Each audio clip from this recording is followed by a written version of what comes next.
Prace nad bolidem od strony projektowej myślę, że około roku, natomiast od strony samej budowy około 5 tygodni. Mieliśmy problemy natury administracyjnej, mieliśmy ogromne problemy z czasem, na przykład karoseria stała z produkcją kilka miesięcy. My w międzyczasie robiliśmy to, co powinniśmy, tak? Czyli całą elektronikę budowaliśmy sobie na stole i w zasadzie tylko dzięki temu ten samochód udało się tak szybko złożyć od strony elektrycznej, bo już wszystko po prostu było przetestowane.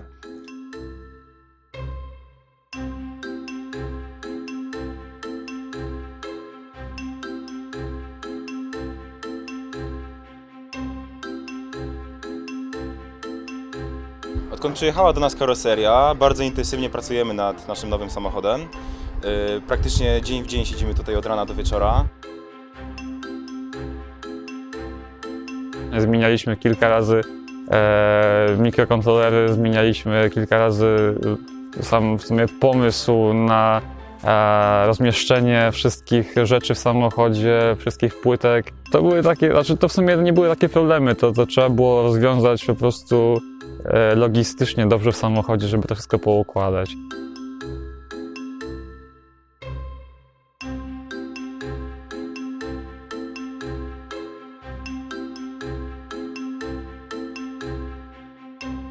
Naprawdę to było szaleństwo. Dograć wszystkie szczegóły takiego samochodu, naprawdę wydaje się to niezbyt trudne, tak? Bo to jest po prostu, trzeba to złożyć. Natomiast każdą decyzję trzeba zaplanować, przemyśleć. Chyba najgorsze jest oczekiwanie na jakieś specjalistyczne części, bo pomysł to jest jedna rzecz, ale żeby na przykład wykonać coś, nie wiem, na maszynie CNC z aluminium, no to jest kilka dni. Jeżeli to nie wyjdzie, to jest kolejne kilka dni i już mamy tydzień. No i tak dalej, to się wszystko składa.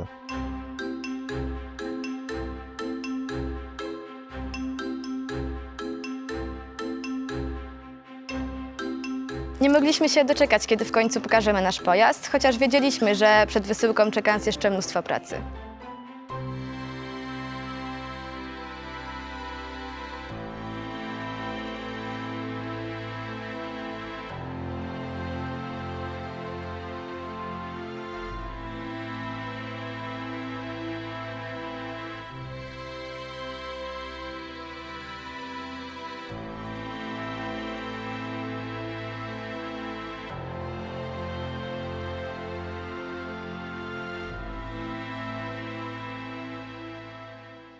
W Darwin było potwornie gorąco. To jest najgorszy punkt tych 2 tygodni, które tam spędziliśmy, że było po prostu potwornie gorąco. I żeby jeszcze tylko było gorąco, to by było dobrze. Do tego była potworna wilgoć w powietrzu. Przylecieliśmy w sumie w nocy, więc jeszcze temperatura była taka, już było ciepło, ale jeszcze była taka znośna. Byliśmy jeszcze mocno niewyspani. Przyjechaliśmy na kemping i nawet nie mieliśmy rozłożonych namiotów. I jedyne co mieliśmy to dosłownie kawałek trawy, która była w pełnym słońcu. Siedzieliśmy na tej trawie w malutkim kawałeczku cienia, który się udało znaleźć i po prostu prawie że umieraliśmy z gorąca. I bałem się, że wtedy, że wow, jeżeli my tu jeszcze mamy budować samochód w garażu w takich warunkach, no będzie ciężko.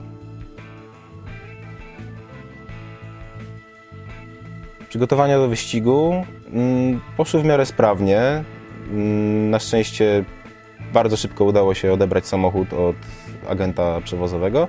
Udało się go szybko dostarczyć do garażu na torze w Darwin.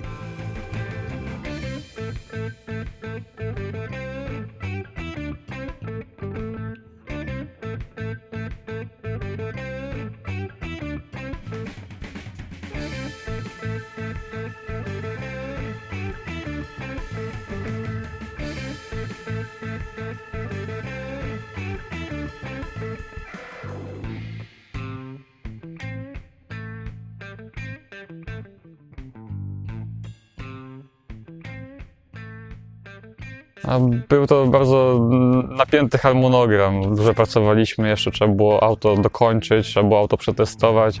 Więc w sumie te 2 tygodnie, które spędziliśmy w Darwin, spędziliśmy na tym, że budowaliśmy dalej samochód.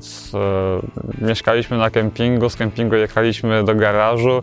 Auto trzeba było przetestować, trzeba było złożyć. Stosunkowo mało miejsca, też może nie taka pełna swoboda, no bo Musieliśmy zabrać tylko część rzeczy, a się okazało, że na przykład część, co by się przydało, to musieliśmy pożyczać. Tam jednak było 12 godzin dziennie siedzenia, to 35 stopni, upał, no masakra generalnie. Ja podczas tych 2 tygodni byłem 2 razy w innym miejscu niż garaż albo kemping. Czyli 2 razy byłem w sklepie.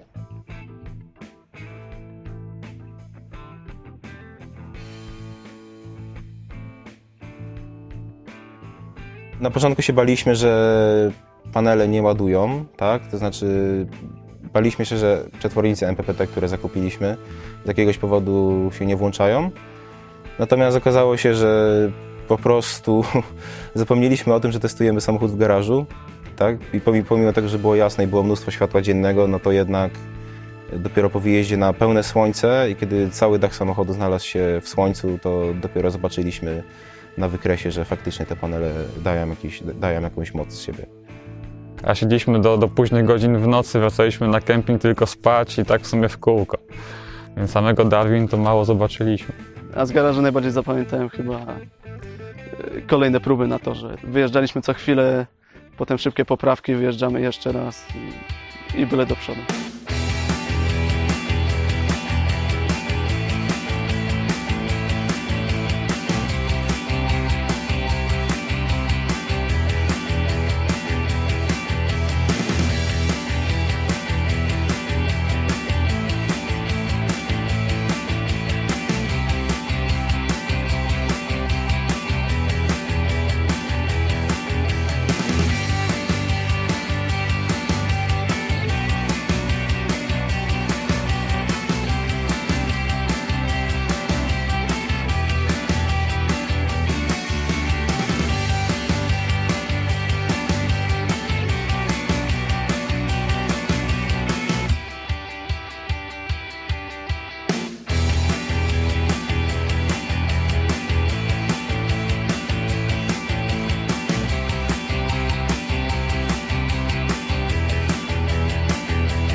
Największym sprawdzianem dla naszego bolidu Eagle 2 były testy statyczne i dynamiczne wykonywane przez organizatora Bristol World Solar Challenge. Pierwsza część to są testy statyczne, wykonywane przez organizatora w specjalnej hali, które sprawdzają nasz bolid pod kątem technicznym, czy spełniamy regulamin, czy może nas dopuścić w ogóle do ruchu. Byliśmy tak dobrze przygotowani ze względu na doświadczenia z innych już wyścigów, że pierwsze jakby takie zaliczenia pod kątem technicznym udało nam się bardzo szybko zaliczyć i uzyskać zielone kropki, ponieważ elektryka i mechanika była bardzo dobrze udokumentowana. Następne testy to były testy dynamiczne. Te testy były wykonywane na torze. To musieliśmy bolid przy organizatorach rozpędzić do danej prędkości, wyhamować na danej odległości i oczywiście pokonać różnego rodzaju przeszkody. Następnym etapem tych testów był przejazd na torze. Im lepszy czas udało nam się uzyskać, tym z wyższej pozycji mogliśmy startować.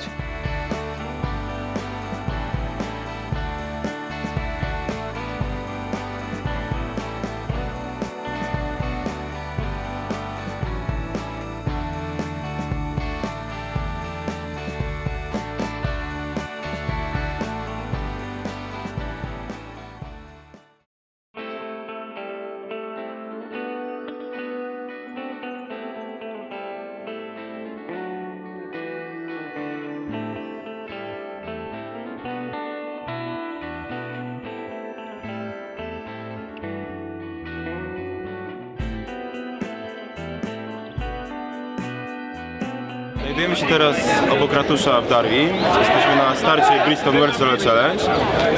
Nasz samochód jest tutaj już z nami, cała ekipa jest gotowa. Jesteśmy podekscytowani, trochę zestresowani, ale na pewno czeka nas wielka przygoda i nie możemy się doczekać. We want to see some really tough competition, and we want to all be neck and neck all the way there, because that's what makes an exciting race. We also hope that nothing bad happens to anyone, and no major failures happen on the road, because that's the spirit of the event, and we all want to do well, but we also want to win. Ja startuję w klasie Cruza Class z moim teamem Boss Solaka. Jesteśmy z Bochum i no, zostało jeszcze parę minut do startu. We are so excited to start the race, to do our best to try our new car, and yeah, we will have a nice time.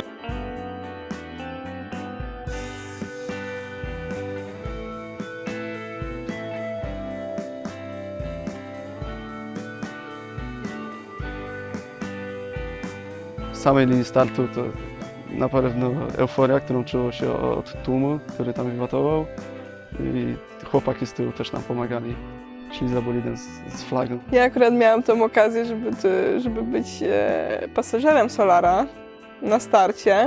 To też było niesamowite uczucie, tak, startować Solarem, przejeżdżać przez tą linię startu. To nie da się opisać tego uczucia. Duma, że jesteśmy z Polski, mamy dużo mniejszy budżet niż inni, a jesteśmy z tymi, którzy mają milionowe budżety i podchodzą do nas i o fajny samochód.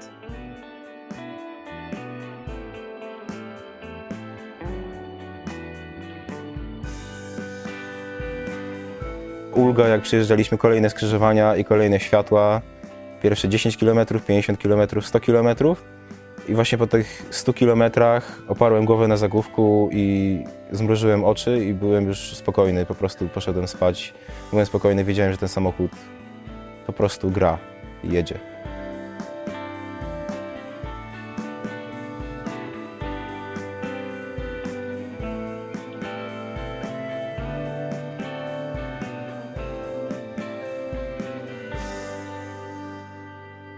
Cały pierwszy dzień poszedł bardzo dobrze, tak według mnie. To było w ogóle kurcze, jesteśmy lepsi od Niemców nawet, możemy walczyć. Byliśmy drudzy przecież po pierwszym control stopie.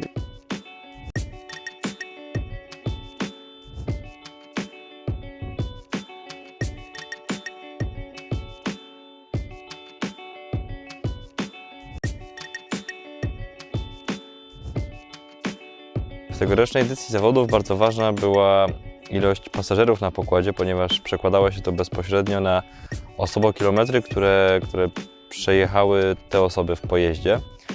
Polegało to na tym, że po prostu dystans pomiędzy poszczególnymi control stopami był mnożony razy ilość osób przewiezionych właśnie między tymi punktami. Co więcej, bardzo ważna również była efektywność energetyczna całego pojazdu i było to po prostu liczone na podstawie najlepszego wyniku w naszej kategorii. Te wszystkie krajobrazy są zupełnie inne i myślę, że w Polsce czegoś takiego nie ma w ogóle opcji, żeby się takiego zobaczyć tak naprawdę. Przemierzyliśmy w zasadzie 3 strefy roślinne, ale i 3 strefy klimatyczne. Było najpierw wilgotno i ciepło, potem las zamienił się w sawannę, a potem spaliśmy na pustyni, gdzie już zrobiło się całkiem zimno. A teraz zaczyna się tu lato, jesteśmy w południowej Australii, a jestem w 3 warstwach, dalej jest zimno. Naprawdę sądziłem, że w samym centrum Australii nic nie ma. Okazuje się, że po przejechaniu 100-200 km krajobraz zupełnie się zmienia. Są drzewa, tak, na początku były drzewa, lasy tropikalne, potem nagle jakieś zmiana bardziej w krajobraz pustynny, potem znowu krzewiasty, roje termitów. Potem przechodzimy zupełnie w nowy obszar, gdzie są tylko trawy niskie i nic więcej nie ma. Przez pastwiska dla bydła, to naprawdę nie sądziłem, że to aż tak może się zmieniać. Nasz dzień nie polega tylko na jeździe od godziny 8 do 17. Wcześniej musimy wstać, przygotować auto, przewieźć się na odpowiednie miejsce, później po jeździe. Auto jest również weryfikowane, zmieniane są opony i jakby to wszystko Jakby doba wyścigowa trwa 18-20 godzin i tego snu jest naprawdę mało przez 7 dni i jest to duże wyzwanie.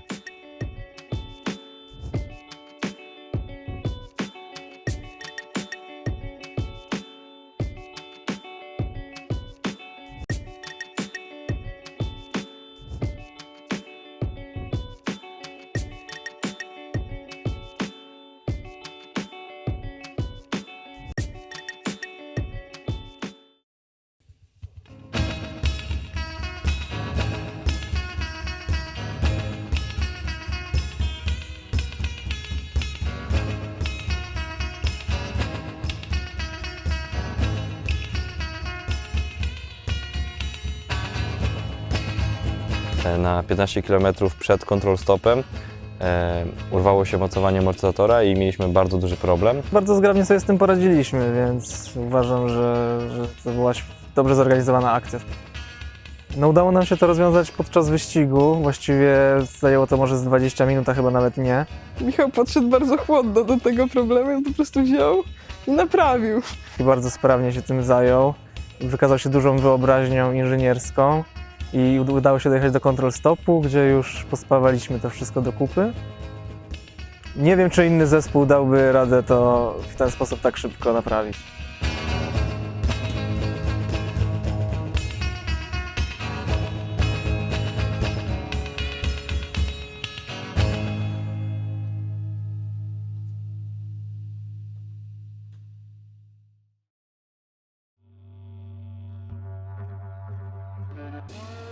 Trzeciego dnia było jakieś apogeum deszczów i tak naprawdę mieliśmy gigantyczną burzę, bardzo duże problemy z tego powodu. Jedziesz, jest bardzo gorąco, trochę słońca, trochę jakiejś tam roślinności, trochę czegoś i nagle widzisz pojedyncze krople wody na przedniej szybie, a chwilę później wody było tyle, jakbyś po prostu wylał miskę wody na szybę. No jednak woda plus elektronika plus ogólnie prąd nie jest najlepszym połączeniem.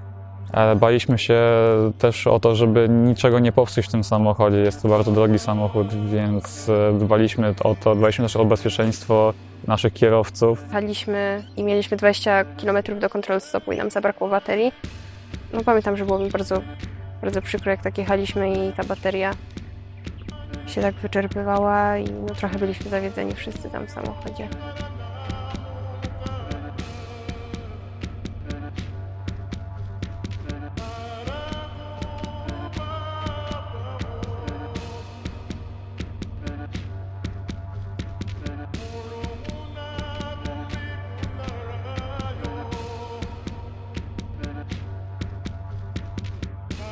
Nie podaliśmy się, walczyliśmy do ostatniego kilometra.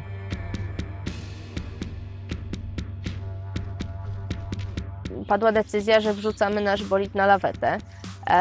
Już nawet jakby ja sama nie czułam takiego rozczarowania, co bardzo mnie martwiło, jak zespół na to zareagował, bo wiem, że była taka minuta ciszy, kiedy bateria uciekała z naszego bolidu, kiedy ostatecznie było 0% i ten bolid się zatrzymał.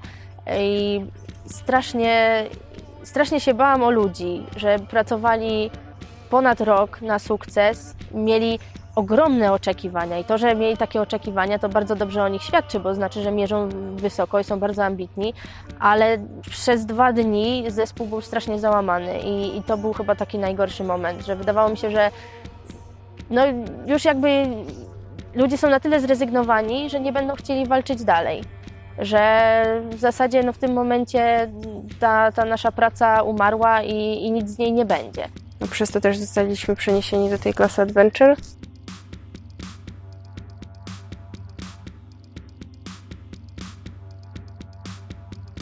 Smutek czułem, powiadam, że smutek czułem, rozgoryczenie. No, byłem wściekły, rozgoryczenie, wszystkie po trochu.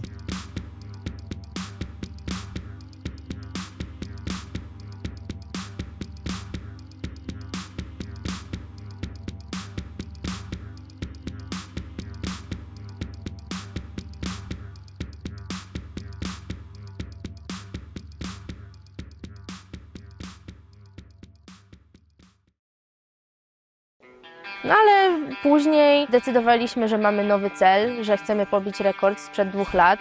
Nastąpiła mobilizacja w zespole.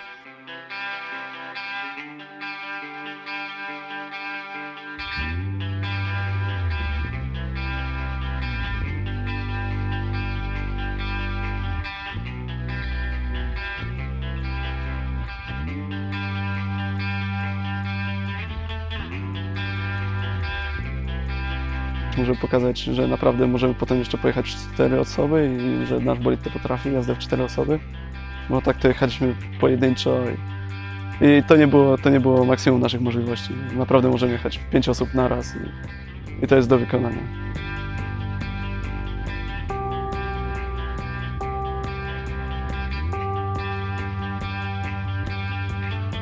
What is absolutely amazing is the experience that you're going to get out of being part of this event. I don't make any excuses for this being the toughest solar car event in the whole world, bar none.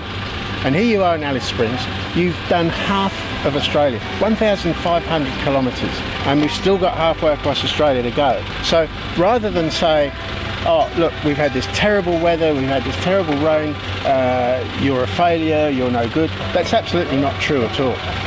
Whatever we do where we've got the environment to contend with is going to make it even harder, and that you guys have come through this bad weather and got here, I think it's absolutely amazing.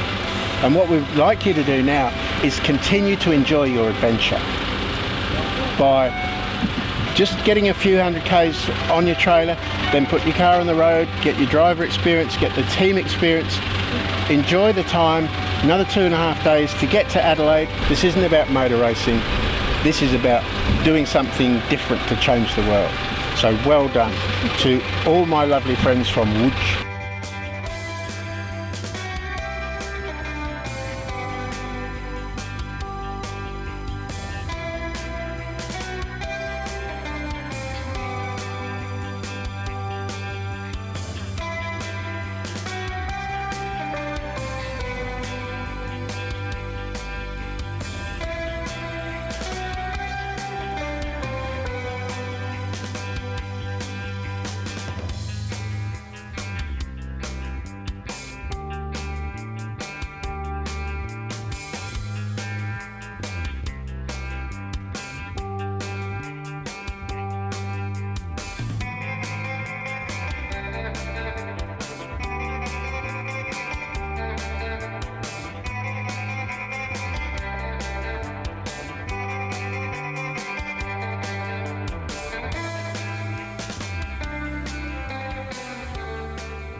Miałam unikatową okazję w tym roku być pasażerem w naszym bolidzie i na tą metę też wjechałam właśnie w bolidzie.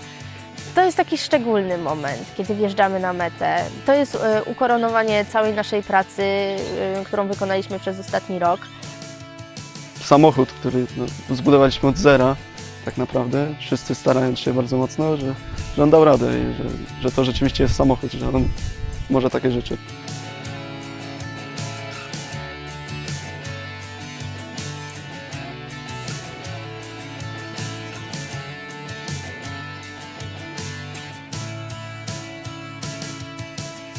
Sam start, sam wyścig to jest niebywałe przeżycie dla tych, którzy w nim uczestniczą, ale mogą to zrobić tylko pod warunkiem, że dołożą ogromnego wysiłku. Przejechali dystans 3000 km w głuszy australijskiej, drogach, które wcale nie były dla nich przyjazne, w warunkach pogodowych, które były jeszcze mniej przyjazne, ale pokonali to i dwukrotnie pobili swój dotychczasowy rekord. Nowym samochodem, przez siebie zrobionym, z ogromnym wysiłkiem. Za to im wszystkim bardzo dziękuję i bardzo serdecznie im gratuluję.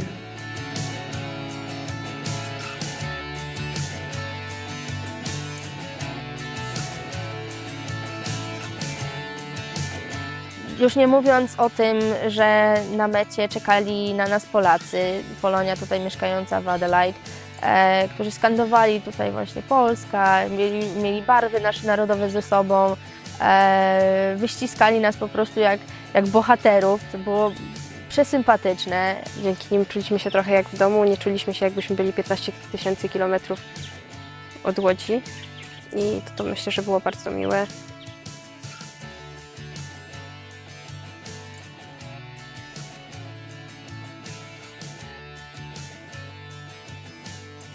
Uważam, że odnieśliśmy duży sukces. Udało nam się pobić nasz rekord punktowy i mieć 5. miejsce w praktyczności, czyli jest baza, którą powinniśmy wykorzystać za 2 lata i zaatakować już podium. Sukces oczywiście jest, przejechaliśmy 3000 km w zasadzie.